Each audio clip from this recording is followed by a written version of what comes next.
folks, I'm Dane Harden with Western Masters Martial Arts. Tonight we're going to work on some self-defense skills.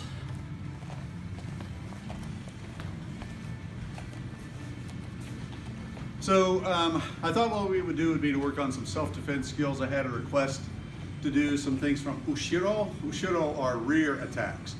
My training partner is Bruce. Bruce has been one of my students for about 10 years or so. He has a black belt in Aikido. He's studied Kung Fu, he studied Karate, boxing, lots of different styles, different systems. So Bruce, if you wouldn't stand up. So what Bruce and I are going to do initially is we'll talk about a full Nelson. If you wind up in a half Nelson or full Nelson position, there's a couple of things that you really need to be aware of. Number one is that your situational awareness was very poor. So if we look at a full Nelson, if I turn this way and Bruce puts me in a full Nelson, he now has a position where my arms are away from my body, so my center line is gone, and he's applying pressure to my head and trying to crank that forward, right? That's a really bad position for me to have allowed myself to get into. So the number one rule in self-defense always is don't be there. Don't put yourself in a situation where your situational awareness is so poor that someone can actually execute this full Nelson. Now, with that said, let's say perhaps you've fallen into this trap and you're in this lock. First thing you want to do is grab hands. I like to form a hook. It's a C hook. Grab at the base of my wrist.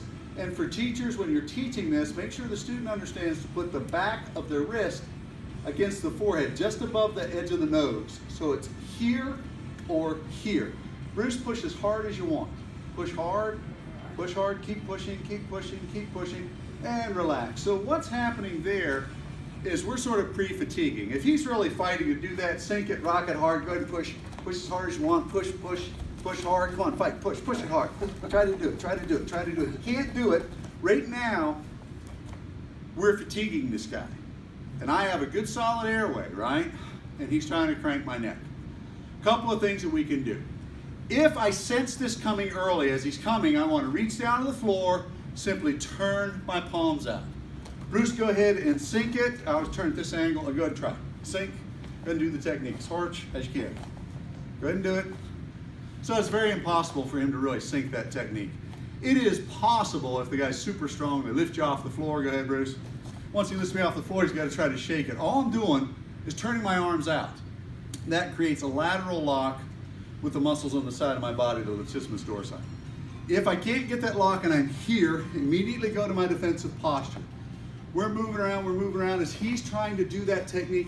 As soon as I start to feel the fatigue, I can be trying to stomp, I can be trying to heel kick, I can be kicking, headbutt, cut. When I cut down, I'm cutting around in a circle. The idea on that is cut. Now I have fingers and I can lock the fingers out. Elbow strike, run.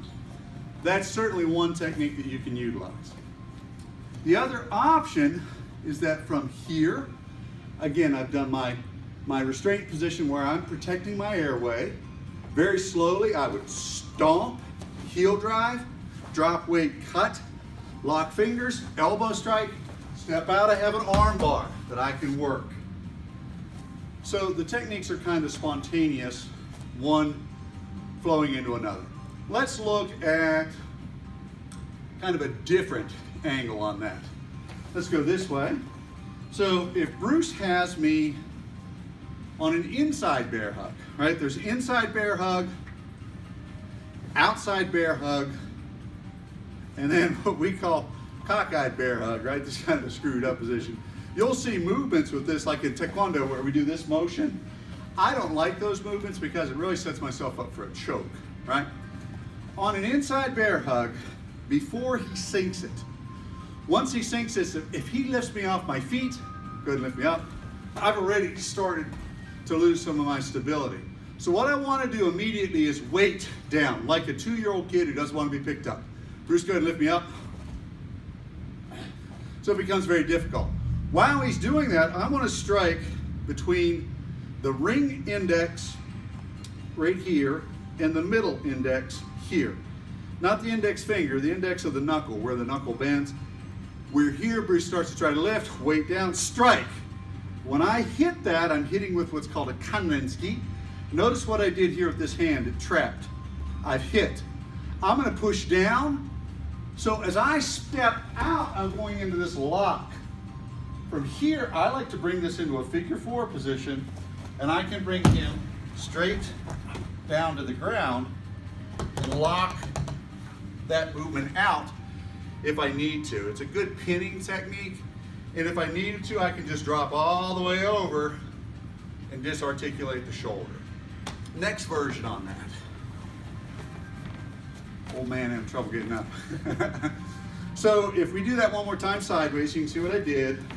We are here, weight drops, strike, push, around into my lock. I can kick if I wish. I have the arm going across, figure eighting here, hugging all this into my body, and I want to drop my weight straight down, all right? That's one method that you can utilize. It's a good control. All right, so now the next one, outside bear hug. On this one, teachers, what I want you to teach your students is, and this is really a good little memory tool. Bruce is going to squeeze. He's not going to let me move his hands at all. I'm going to read a book. Watch his hands. They're going to go up. Squeeze, Bruce. Hard as you can. Squeeze hard as you can. All I'm doing is reading a book. That's what I tell the students. Then when I'm telling that white belt, read a book, you found a page you really liked, you want to drop your weight and show someone the book. I can't stay here long because what? He puts me in a choke, right? So what I want to do, read book, drop weight, strike. Notice I shifted away and I grabbed this hand, right? I can step out into a third control, into a first control, and again, execute my lock if I need to. Let's do that again. We'll do it slow. I'm trying to do these slow so you can see it. I had a criticism from somebody on one of the subscribers who said, you're moving too fast, I can't tell what you're doing. So we're outside. Teach your students to read the book. Show somebody else the book.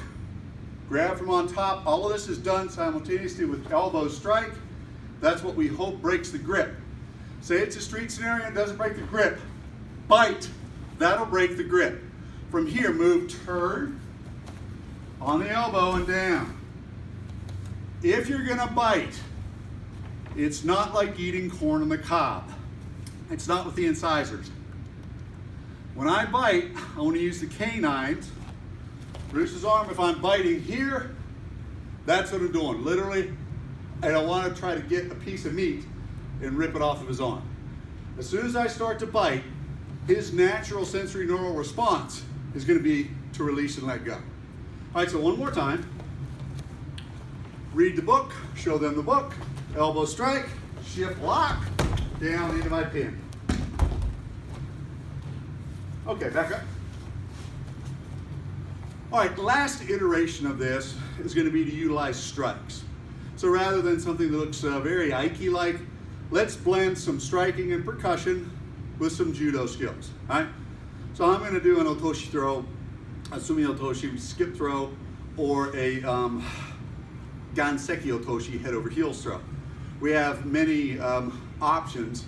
I had to dig for that ganseki otoshi for what we're going to do. All right, so we're here. So going slowly, he's grabbed, up, strike, drop down, throw. Very simple shoulder throw. My pin, and Mark, if you want to watch this, I like to take the fingers, roll them over here. I will move into the elbow. That's a perfectly fine lock. If I take the fingers and I pry them up, I have secondary lock and I have tertiary locks. Bruce, try to do something. Oh, can't, sir. Okay. So that technique is meant to be done quickly. One more time, slowly. The idea is that water does what? Rolls downhill, right? So when Bruce is grabbing me, quickly, boom, there's my strike. Just simply drop, throw. I have this motion, over, lock, pull fingers, secondary lock. All of these motions here, the only thing I have to worry about would be his kicks. So that's palm facing away, elbow locked out, creating pressure on the elbow. One last one from a rear position.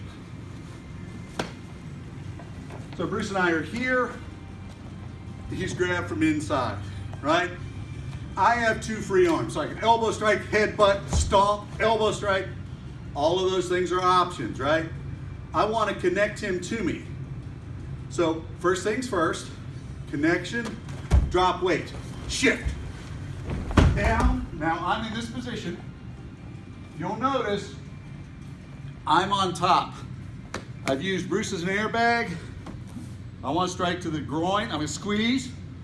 All right, but that's probably going to render him to where he's tapping or he's done, one or the other. All right, you can bite, nipples right here. He can bite too.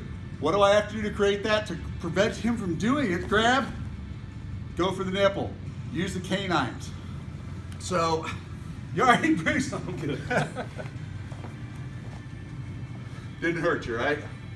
So he's got a groin cup on, in case you're wondering. When you're doing that technique on the grab, if you're going for a groin grab, fingers want to be separated. You're coming up into where the testicles would be, grabbing, and you want to close, grip everything that you can, all right? Don't twist. The idea is you're yanking down. That's going to create that cremaster reflex, which most guys, if you've ever been kicked in the groin playing soccer, cremaster reflex is that overwhelming nausea. Once I've done that, he's going to relax and let go. I bite the chest wall if I need to, and then escape. So again, we're starting to get more into details that would be maybe some street applicable stuff. One more time on that one. I won't take Bruce down so you can see the footwork. He's inside, shift. I want to maybe soften this up a bit. Stomp, hip's going to shift. Now I step behind here. So Mark, if you want to come behind and look, I'm in a horse stance posture here. All I really have to do is turn my body into Bruce. Where I want to fall is directly on his lung fields. His lungs become my airbag, right? So we are both dropping straight down. I'm not going to do that. Last time I did a demo, I broke a guy's ribs, so we don't want to do that. But bottom line is, I want him to be my airbag. I don't want to be whatever it is he's grabbing me and trying to attack me over, steal my car, I don't know, something crazy. Maybe he likes the white hair and he wants to shave it and sell it on the market. I don't know that he'll get any money from that. That's your self-defense lesson.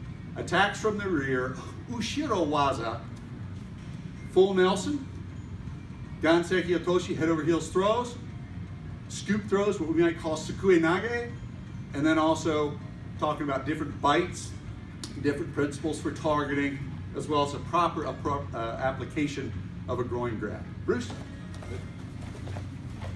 Scooch over this way. Caesar. Jump right. And face. And bow. Thanks a lot, Bruce. Guys, that's it. I'm Dane Harden with Western Masters Martial Arts here in Abingdon, Virginia. I saw some of the comments on the subscribers wanting me to go a little bit slower. I hope I did that. Trying to explain some teaching principles for the teachers, read a book, show them the book, so that kids can understand this. If you're ever in the Abingdon, Virginia area, please stop by Western Masters Martial Arts on Lee Highway, Abingdon, Virginia. Have a good day, guys.